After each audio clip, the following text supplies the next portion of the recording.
Përshëndetje, thot, a ban me lexu surën Yasin për një person që me udhëzu në rrugën e Allahut? Përshëndetje,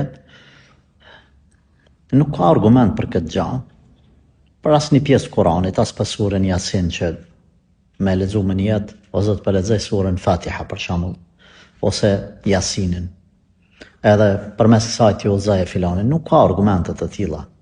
Neve themi argumentet aludojnë që kur njeri është i devijum, atëherë duhet fillimisht me eftua të në islam, me i fol atij, me këshillu, me marrë më të mirë, me sjellje të butë, me dialog të arsyeshëm, me edukat, me mirësjellje etj. Kjo nga karshi atij. Pastaj mes te edhe Allahut me bë dua. Me bë dua. Po, me dhon ndonjë sadakat të caktuar, jo detyrimisht me shumë të mëdha, që përmes saj Allahu azza xal me udhëzu filanin.